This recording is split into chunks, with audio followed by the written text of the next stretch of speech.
Quran 52, verse 7. Verily the doom and torment of your Lord will surely come to pass. There is none that can avert it or ward it off. This God is a nasty and violent fellow. 52, verse 9. On the day when heaven will heave in dreadful shaking, trembling, and the mountains will fly hither and thither, woe to those who reject me, that play in shallow trifles and sport in vain discourses. That day they will be pushed down by force, thrust with a horrible thrust into the fire of hell. Unable to resist, they shall be driven to the fire with violence. This is demented.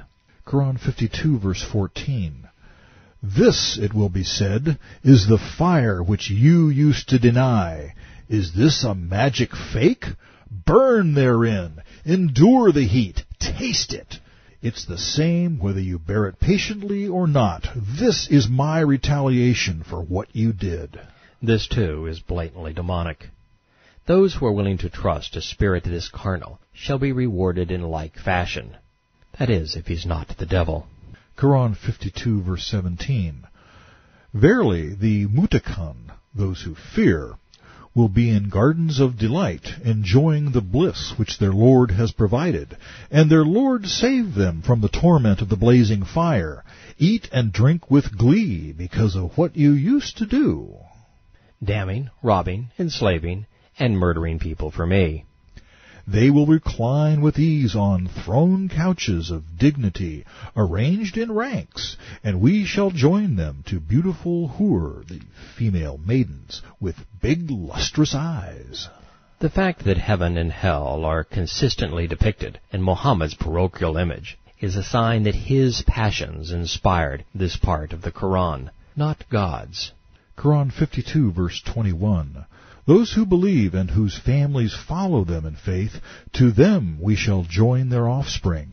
Nor shall we deprive them of their works, yet each individual is in pledge for his deeds. Imagine that. Wives and children will be joined to their husbands and fathers who are cavorting with the virgins. Well, that ought to be entertaining.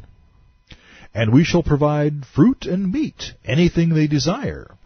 There they shall pass from hand to hand a wine cup, free of frivolity, free of all taint of vanity or cause of sin. Allah's brew of free frivolity sounds like a date rape drug.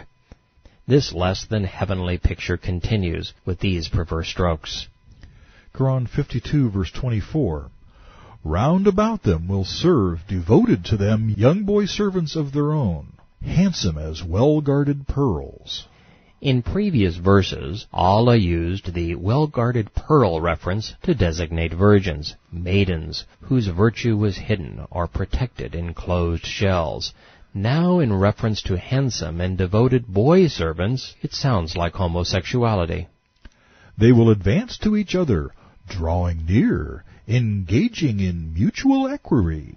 They will say, we used to be afraid of the punishment in the midst of our families, but Allah has been good to us and has delivered us from the torment of the scorching wind and breath of fire.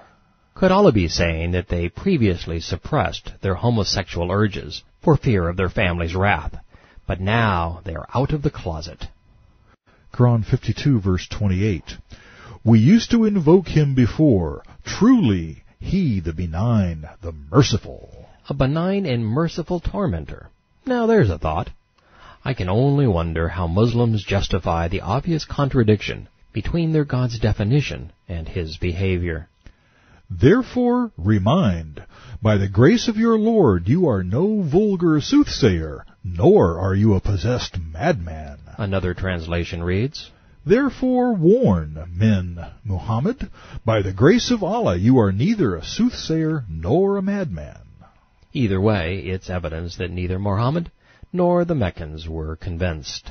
Quran 52, verse 30. Or do they say, a poet, We await for him some evil accidental calamity, hatched by time. Say, await you, I too will wait along with you. From another translation, Say unto them, accept your fill. Lo, I am with you among the expectant.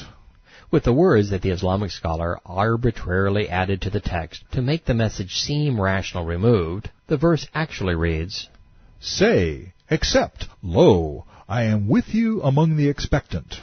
Why scholars may quibble over the meaning, I think one thing is clear. Illiterate men ought not to author Scripture. Ali's translation explains, Do they say, he is a poet from whom we expect an adverse turn of fortune? How perceptive! The Meccans saw Muhammad as a con artist, ready to pick their pockets. And he did. The poet robbed their caravans, stole their town, and then usurped all rights associated with their religious scam. To rebut his critics, the pot called the kettle black. Quran 52, verse 32. Is it that their mental faculties of understanding urge them to do this, or are they an outrageous folk, transgressing beyond the bounds? While the never-ending argument between the Meccans and Muhammad over the prophet's lack of prophetic credentials is wearisome, this verse demonstrates the Quran's lack of divine inspiration. An all-knowing God would never have asked such a question. As the argument raged on, Muhammad's kin were ever more convinced that the wannabe prophet was simply fabricating his divine credentials so as to steal their money. Quran 52, verse 33. Or do they say he fabricated? Nay, they will never believe. Let them then produce a recital, or speech, or announcement, or discourse, the like unto it, if they speak the truth. The Meccans knew what we have learned. Muhammad was making this up as he went along.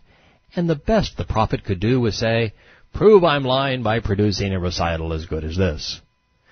The early Hanif poem by Zayed, upon which the early surahs are based, was easily as good, if not much, much better. And the Bible, from which later surahs were plagiarized, was infinitely more rational, more prophetic, and godly. Therefore, based upon the challenge, Muhammad's recitals were false. We have called his bluff, but then again it wasn't a big deal, as you shall soon see. Adolf Hitler's rants were better than this. Quran 52, verse 35. Were they created of nothing, or were they themselves their creators? Or did they create the heavens and earth? Nay, they have no certainty. Do they possess the treasures of your Lord? Or are they the tyrant treasurers set in absolute authority to do as they like? With the Kaaba ink. Now that's our boy. Muhammad saw himself as the one set in absolute authority to do anything he liked. As such, he was empowered to pirate treasures and cavort immorally without recrimination. Moreover, he actually got away with it. Pressing his case, the Lord is alleged to have asked, in Quran 52:38, Or have they a ladder by which they can climb up to heaven and listen to its secrets?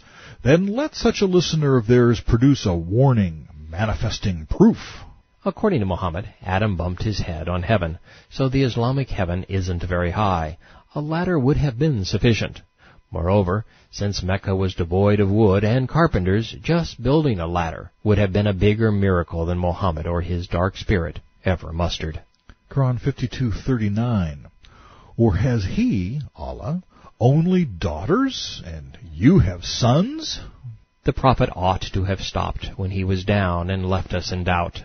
Muhammad's Lord is demeaning the Meccan rock idol, Allah. He is saying that he isn't worthy because he had daughters, not sons. Allah's daughters were fellow rock idols, Al-lat Al-Uzza and Manat, of satanic verse fame. Since boys were viewed as better than girls, Muhammad's dark spirit is implying that Allah was a low-life loser. And make no mistake, Allah was the only Meccan deity with daughters.